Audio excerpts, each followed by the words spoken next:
Everyone, welcome back to my YouTube channel Rupesh tech. तो आज की इस वीडियो में हम जो बात करने वाले हैं एसेंचर की मास हायरिंग के ऊपर बात करेंगे। एसेंचर अभी मास हायर कर रहा है 2023 बैच वालों के लिए, और 2019, 20, 21 और 22 बैच वाले भी अप्लाई कर सकते हैं। तो इस हायरिंग के ऊपर हम डिटेल में बात करेंगे कि कैसे आपको अप्लाई करना है, क्या क्या एलिजिबिलिटी क्राइटेरिया है, कौन अप्लाई कर सकता है, कौन अप्लाई नहीं कर सकता है। इन सारी चीज़ों को हम डिटेल्स में देखेंगे। बाद में कि यदि आपने हमारे यूट्यूब चैनल को अब तक सब्सक्राइब नहीं किया है तो जाकर सब्सक्राइब करिए और बेल आइकन दबाइए, ताकि कोई भी अपडेट हो, चाहे ऑनबोर्डिंग रिलेटेड हो, हायरिंग अपडेट हो, प्लेसमेंट अपडेट हो, उसका नोटिफिकेशन सबसे पहले आपको मिले। तो चलिए वीडियो को शुरू करते हैं।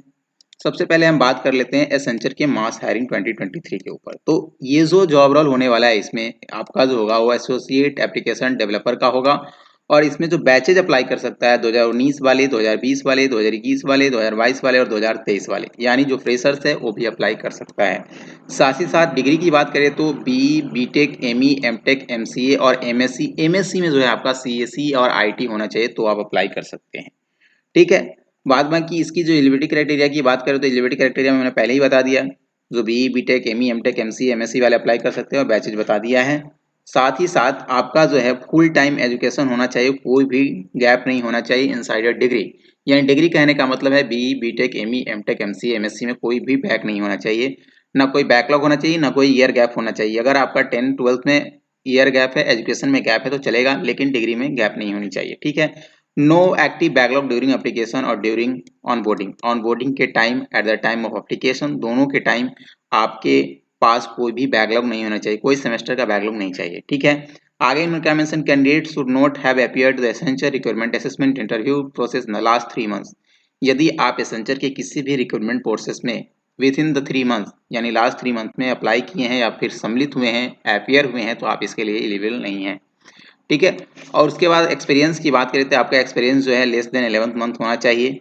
नेक्स्ट बात करें तो आप जो है candidate must be able to work in India होनी चाहिए, और by citizenship have relevant work permit to documents. ठीक है। ये चीज जो है आपका एलिजिबिलिटी क्राइटेरिया है। सिलेक्शन प्रोसेस की बात करें तो सिलेक्शन प्रोसेस जो होने वाला है उसमें आपका पहला तो असेसमेंट प्रोसेस होगा। ठीक है। यदि आप एलिजिबल होते हैं तो आपको जो है ईमेल के थ्रू ऑनलाइन असेसमेंट का मेल आएगा। ठीक है। ये असेसमेंट जो है 2 स्टेज में होगा। 2 स्टेज है, must be completed with in schedule time. आपको ये 2 स्टेज जो होगा शेड्यूल टाइम में कंप्लीट करना है। उससे पहले असेसमेंट होने से पहले आपका एक मॉक असेसमेंट होगा। इस मॉक असेसमेंट में आपको 20 मिनट दिया जाएगा। 20 मिनट में जो है आपको मॉक असेसमेंट देना है।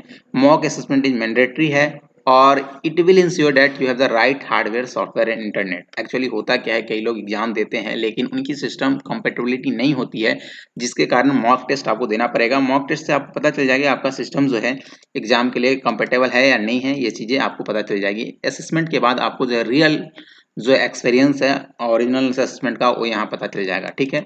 तो ये आपका मॉक असेसमेंट है। बाद बाकी रियल असेसमेंट की बात करें तो पहला जो आपका असेसमेंट होगा उसमें कॉग्निटिव और टेक्निकल असेसमेंट होगा, जिसमें आपको 90 मिनट दिए जाएंगे इस असेसमेंट को कंप्लीट करने के लिए। 90 मिनट में जो पहला 50 मिनट्स होगा उसमें आपका कॉग्निटिव और टेक्निकल असेसमेंट होगा। 50 क्वेश्चन होगा, जिसमें आपको English ability, critical thinking, problem solving और एब्स्ट्रैक्ट रीजनिंग का सवाल होगा। ठीक है। उसके बाद जो आपका 40 क्वेश्चन होगा, यानी 50 क्वेश्चन तो यहाँ हो गया, और फिर जो 40 क्वेश्चन होगा ये आपका common application of MS office, pseudo code, fundamental of networking, security and cloud, post cognitive and technical assessment, coding assessment will commence immediately. You are advised to remain seated and participate in the cognitive assessment. ठीक है। तो पहला जो आपका 90 minute होगा, जिसमें आपका 50 question जो है कॉग्निटिव और टेक्निकल असेसमेंट होगा। फिर टेक्निकल असेसमेंट जो 40 क्वेश्चन होंगे वो common application, MS office, pseudo code, fundamental networking का होगा। उसके बाद ये दोनों राउंड होने के बाद, यानी 50 और 40 क्वेश्चन यानी 90 क्वेश्चन करने के बाद आप अगर पास कर पाते हैं तो उसके बाद आपका जो होने वाला है वो कोडिंग राउंड होगा। कोडिंग राउंड के लिए आपको सेम डे स्टे करना होगा। आपको वहीं पे पता चल जाएगा कि आप कोडिंग राउंड के लिए एलिजिबल हैं या नहीं है। ठीक है। तो आगे क्या होगा, candidate must B participate in the coding assessment mandatory post completing the cognitive and technical assessment. Cognitive और टेक्निकल असेसमेंट कंप्लीट करने के बाद आपको कोडिंग असेसमेंट में बैठना बहुत ही जरूरी है, मैंडेटरी है। यदि आप नहीं करते हैं तो यहाँ से आपका कैंडिडेचर जो है इनकम्प्लीट कर दिया जाएगा। आगे इन्होंने मेंशन भी किया, for candidate who fail to participate in our assessment the process will end for the candidature. First assessment जो था वो आपका होने के बाद आपका सेकेंड असेसमेंट जो होगा कोडिंग असेसमेंट होगा। कोडिंग असेसमेंट में जो है आपको टाइम दिया जाएगा 45 मिनट्स। इस 45 मिनट्स में आपके पास टोटल 2 क्वेश्चन होंगे। 2 क्वेश्चन जो है कोडिंग बेस्ड होगा, जिसमें से आपको किसी एक लैंग्वेज के ऊपर कमांड करना है, चाहे वह सी हो, C++ हो, डॉटनेट हो, जावा हो, पाइथन हो। इन लैंग्वेज में से कोई एक लैंग्वेज चूज करना है, उसके अकॉर्डिंग दोनों क्वेश्चन को आपको सोल्व करना होगा 45 मिनट्स में। जब आप कंप्लीट कर लेंगे तो उसके बाद जो है आपका होने वाला है कम्युनिकेशन असेसमेंट। देखिए एक कम्युनिकेशन असेसमेंट जो है ये 30 मिनट्स का होगा। इस 30 मिनट्स में आपका जो है सेंटेंस मैस्टरी, वोकैबुलरी, फ्लुएंसी, प्रोनाउंसिएशन को चेक किया जाएगा। ठीक है, तो इस तरह से जो आपका है पहला असेसमेंट हो जाएगा कॉग्निटिव एंड टेक्निकल असेसमेंट। इसको पास करने के बाद आपका सेकेंड राउंड होगा यानी असेसमेंट 2 कोडिंग असेसमेंट। इस कोडिंग असेसमेंट को पास करने के बाद आपका जो होगा कम्युनिकेशन असेसमेंट होगा।